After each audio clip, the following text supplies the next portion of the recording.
Most of you probably don't know this about me because I never talk about it, but I'm actually a fan of Mineshaft. Not the biggest fan by a wide margin, but still a fan, and I've been a fan for a longer time than probably most of you. I was playing this game back when it was in Alpha 0.0.711D12, before it was purchased by Microsoft. My brother's friend bought the game and gave us his account or shared his account with us, don't remember, don't care. But the point is, I've been playing this game off and on since I was 12. Even today, I have a lot of fun with this game. I can mine for 3 hours straight and return to the surface with 87 stacks of cobblestone just to build a big ass house with it. Sometimes I'll be playing with friends. I'll always build a giant tower 255 blocks tall, and they'll all get pissed off at me because I'm casting a big shadow and triggering mob spawns in the middle of the day, and I'm just sitting here with a bowl of Skittles going like, this is the best game ever. What I love about Minecraft isn't just how infinitely customizable it is, but also how accessible it is. It is so easy to pick up this game and start doing your own thing. Anybody can play this game, which unfortunately includes a bunch of kids who all watch Dream Boy and ratio innocent people on Twitter. And when you think about it, Minecraft is also possibly the best level creating tool because you don't have to have 7 degrees in Blender from LinkedIn Learning. Blender is tricky, dude. Do you see these dominoes here?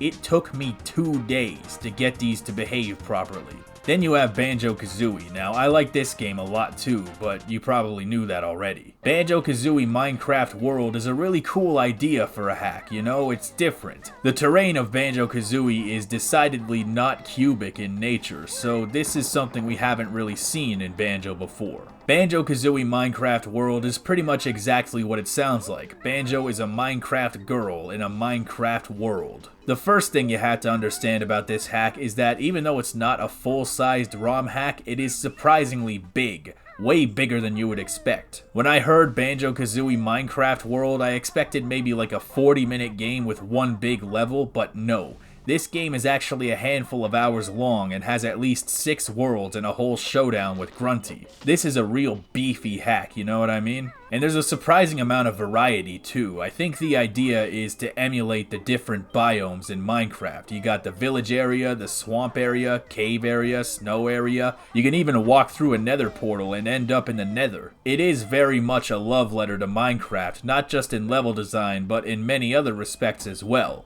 The enemies in every level are different, like you got zombies and creepers and polar bears, ghasts, the zombie pigmen or piglins or whatever they're called now. There's even a mob spawner just to tie the room together. You can also transform into things. My favorite one is this tiny zombie. I mean, look at this guy. He's just the best. I love him. Also, I'm pretty sure the final showdown with Grunty is supposed to look like the Ender Dragon fight or something. Honeycombs and bees have been modified to look more mineshafty in nature. Levels are very receptive to exploration and observation. Every single level has 3 hints from Brentilda as to where some jiggies might be hidden. The first level has a very clever reference where the compost cubes actually double as the flower pots from Banjo-Kazooie. I think one of the things I love about this hack is how you have all your moves right from the get-go, which means the level design and challenges are far more open from start to finish. I also like how the levels are all interconnected. It feels a lot like Minecraft in that way, where you'll cross from one chunk to another and the entire climate and weather system will just change on a dime. It feels wrong to come down on a free ROM hack, but if I had one complaint about this game, it would just be the navigation. There are so many areas that look nearly identical to one another, and it can be very easy to get lost because of that. A lot of this is just the result of Minecraft itself, which has always been made up of endless miles of identical blocks and structures that are indistinguishable from one another, and the result is a lot of areas that just blend together. There'll be like 3 notes hiding somewhere and you'll have to retread ground you thought you already did to find it hiding in an alcove you didn't even know was there. It can be punishing, like with bottomless pit deaths and precarious jumps all over the place. There was one puzzle that I was convinced was playtested maybe once, but at the end of the day, it's a lot of fun. I don't expect any ROM hack to function with 100% immaculate perfection, and when all is said and done, this is probably one of the more polished hacks I played in some time, and if you've already played all the other Banjo hacks I've talked about so far, I can definitely recommend this one. Now this is normally where I'd end things, but today we're doing a double feature, so I got something just a little bit extra for you. Before mobile games, there were flash games, and when I was a little kid, I played a lot of those. You see, when I was 8 or 9, my parents introduced this new rule in my household that we weren't allowed to play video games during school days because they thought it would intrude on my homework and studying. And at the time, it felt like I was the only kid who had that rule. As an adult, though, I learned that this was a pretty common thing, and every kid who had that rule also had the exact same solution. You see, even though we weren't allowed to bust out the Gay Cube or the Gay Station 2, we were allowed to use the family computer. No, not that one, idiot.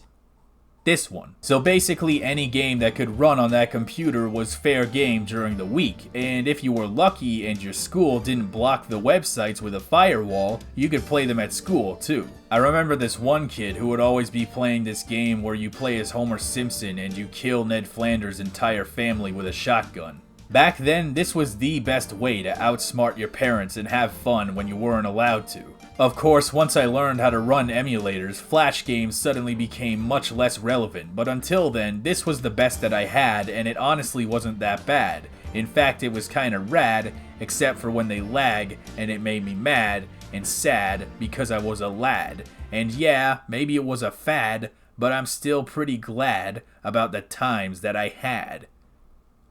The reason I took you on this long introduction is because Bullet Bitch Simulator reminds me a lot of those old Flash games with its simple rules but stupidly addicting gameplay that the endless runner genre is known for. You control a bullet bitch as he moves continuously up this procedurally generated path filled with hazards and coins. The goal is to get as many coins as possible before inevitably dying, which of course happens once you hit a wall.